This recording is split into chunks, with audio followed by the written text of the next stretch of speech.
மகளிர் சுய உதவி குழுக்கள் மிகச்சிறப்பாக செயல்படுது அப்படின்னு முதலமைச்சர் அவர்கள் பேசியிருக்கிறாங்க. இந்தியாவிலேயே ஃபேக்டரி ஒர்க்கர்ஸ் இருக்கிற பெண்கள்ல 42% 42% தமிழ்நாட்டை சேர்ந்தவங்க. அதனால தமிழ்நாட்டில் இருக்கக்கூடிய பெண்கள் முன்னேற்றம், சுகாதாரம் எல்லாமே சிறப்பா இருக்குன்னு நம்முடைய முதலமைச்சர் அவர்கள் டெல்லியில சொல்லியிருக்கிறாங்க. திரைப்படங்கள்ல தான் பாத்தீங்கன்னா ஒரே பாட்டுல ஏழையா இருக்கிறவன் ஒரே பாட்டுல 5 நிமிஷத்துல 4 நிமிஷத்துல பெரிய பணக்காரன் ஆயிடுவான். ஆனா அது மாதிரி நிஜத்துல ஒரு மாச ஆட்சியில தமிழ்நாடு மாதிரியான மிகப்பெரிய மாநிலத்தை அந்த அளவுக்கு எல்லாம் வளர்த்த முடியாது. இந்த சாதனைகள் எல்லாம் யார் ஆட்சி காலத்தில் நடந்துச்சுன்னு மக்களுக்கும் தெரியும், மக்களும் பார்த்துக்கிட்டு இருக்காங்க, முதலமைச்சருக்கும் தெரியும். அதே மாதிரி பேரவைத் தலைவர்களே, இந்த ஆட்சியில இன்னொரு பழக்கமும் புதுசா வந்திருக்கு.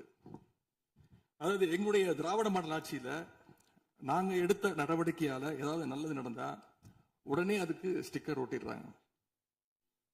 அது மட்டும் இல்ல, ஃபர்ஸ்ட் டைம் எவர் இன் தி ஹிஸ்டரி அப்படின்னு சொல்லிடுறாங்க. அப்படி சொன்ன சில ஃபேக் நியூஸ், தவறான தகவல்களை நான் குறிப்பிட விரும்புறேன்.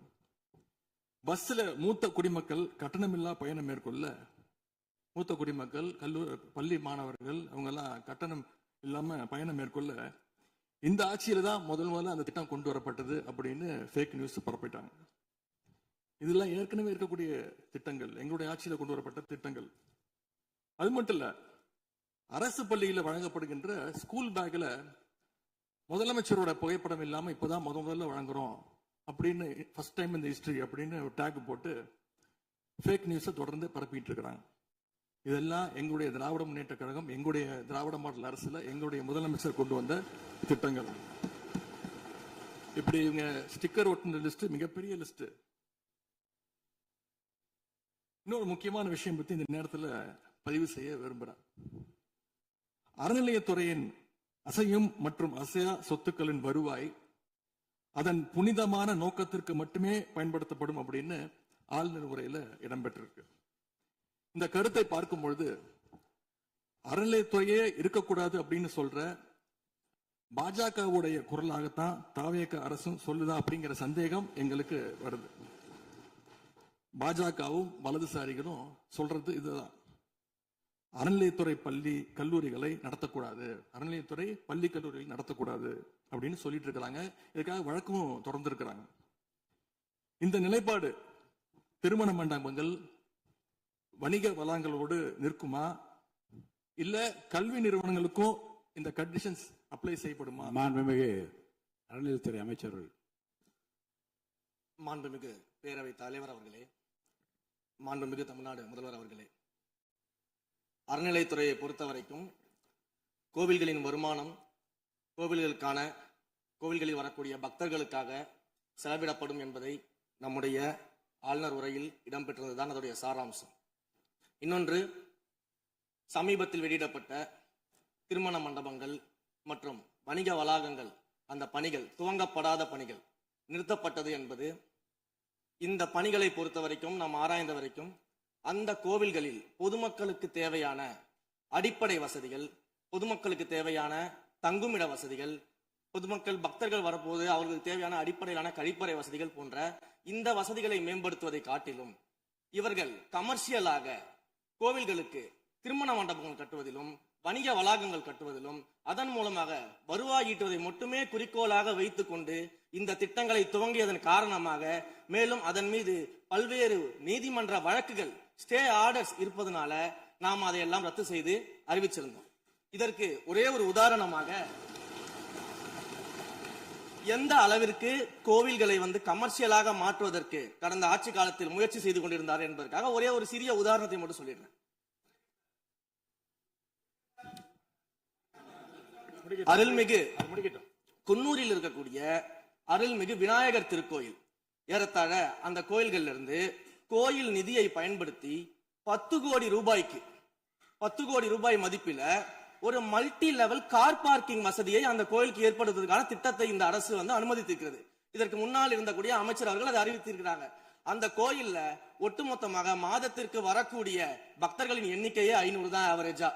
அதே போல அந்த கோவில்களுக்கு அடிப்படையில கழிப்பறை வசதி கூட கிடையாது. இது மட்டும் இல்ல, குன்னூர் மற்றும் உதகையை சுற்றி இருக்கக்கூடிய அனைத்து பகுதிகளிலும் இருக்கக்கூடிய 50 கோவில்கள்ல பேசிக்கா இருக்கக்கூடிய டாய்லெட் ஃபெசிலிட்டிஸ் கூட அங்க இருக்கக்கூடிய கோயில்களுக்கு கிடையாது. அப்படிப்பட்ட இடங்கள்ல கோயில் நிதியை பயன்படுத்தி எதற்காக மல்டி லெவல் கார் பார்க்கிங் தேவைப்படுது? அப்ப இது கமர்ஷியல் திட்டங்கள் இல்லையா? கோவில் நிதியை இப்படி கமர்ஷியலாக பயன்படுத்துவதற்கு எதிராக தான் நாம இந்த திட்டங்களை எல்லாமே தடுத்து, இந்த திட்டங்கள் தேவையில்லை, அதற்கு பதிலாக நம்முடைய அரசாணையிலே வெளியிட்டிருக்கிறோம். மிக தெளிவாக கடைசி வரியை படித்து பார்த்தால் எல்லாருக்கும் தெரியும். இந்த கோவில் நிதியை பயன்படுத்தி கோவிலும் பக்தர்களும் பயன்பெறக்கூடிய வகையில மாற்று திட்டங்களை உருவாக்கும்ன்ற வரியை நம்ம மென்ஷன் பண்ணியிருந்தோம். எந்த இடத்திலையுமே மக்கள் பயன்படக்கூடிய கல்வி நிலையங்களையோ இல்ல இது போன்ற மருத்துவ வசதிகளையோ நாம செய்து தர மாட்டோம்னு சொல்லல. இன்னும் சொல்ல போனா கடந்த 5 ஆண்டுகள்ல ஒன்றிய அரசின் நிதி உதவியோடு பழனியில பாத்தீங்கன்னா ஒரு சித்த மருத்துவமனை கட்டுவதற்கான நிதி உதவியை ஒன்றிய அரசு தருவதற்கு தயாராக இருந்தது.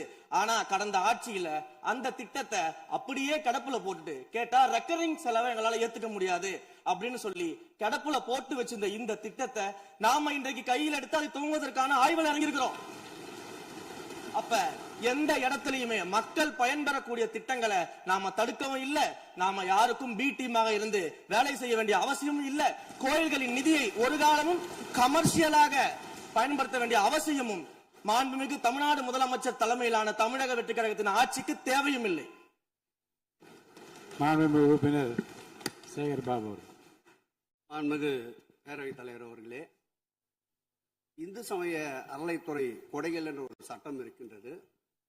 அந்த சட்டத்தில் விதி 69 என்ற குறிப்பிடப்பட்டிருக்கின்ற அந்த பணிகள் சட்ட விதிகளுக்கு உட்பட்டு சட்டத்தின் 36 பிரிவிலிருந்து தான் இந்த பணிகள் மேற்கொள்ளப்பட்டன. குறிப்பாக ஏதோ அமைச்சரே முடிவு செய்து திருமண மண்டபங்களையும் வணிக வளாகங்களையும் ஏற்படுத்துவதற்கு உத்தரவிட்டதாக மாண்புமிகு அமைச்சர் அவர்கள் அவைக்கு உண்மைக்கு புறம்பான தகவலை தந்து கொண்டிருக்கின்றார்.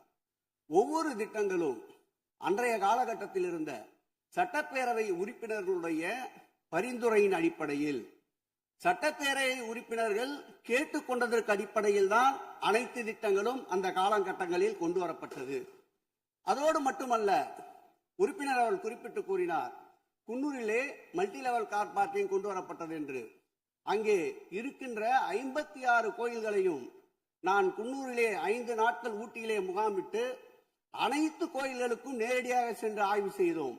அந்த ஆய்வின் அடிப்படையில் அந்த திருக்கோயில்களுக்கு வருகின்ற பக்தர்களுடைய அடிப்படை தேவைகளுக்கு வருமானத்தை உயர்த்துவதற்காக குன்னூருக்கு சுற்றுலாவிற்கு வருகின்ற மக்களுடைய வாகனங்கள் போதிய அளவிற்கு பார்க்கிங்களுக்கு இடமில்லாமல் தவிர்க்கின்ற சூழ்நிலையில் அங்கே மல்டி லெவல் பார்க்கிங் கொண்டு வந்தால் நகராட்சி பரிந்துரையின் அடிப்படையில் வருமானம் பெருகும்.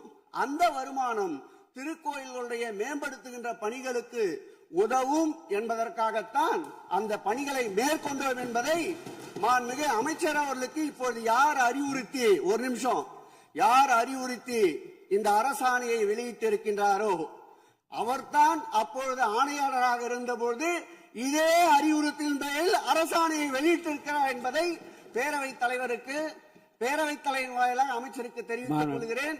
மேலும் அவர் கூறுவதற்கு எனக்கு பாயிண்ட் ஆஃப் ஆர்டர்ல பதில் கூறுவதற்கு அனுமதிக்க வேண்டும்.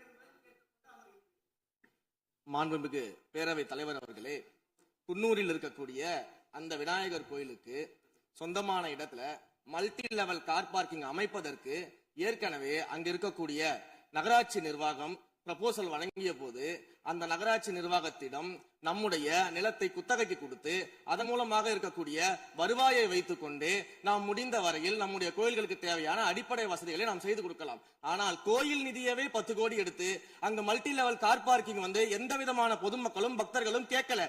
பக்தர்களும் பொதுமக்களும் கேட்பதெல்லாம் கோயிலுக்கு உள்ளே சென்று மனநிறைவோடு தரிசனம் செய்துவிட்டு வெளியே வரும்பொழுது அவர்களுக்கு தேவையான அடிப்படை வசதிகளை தான் பக்தர்கள் கேட்டுக் கொண்டிருக்கிறார்கள். அதை செய்தாலே போதுமானது. மாநில எதிர்க்கட்சி தலைவர்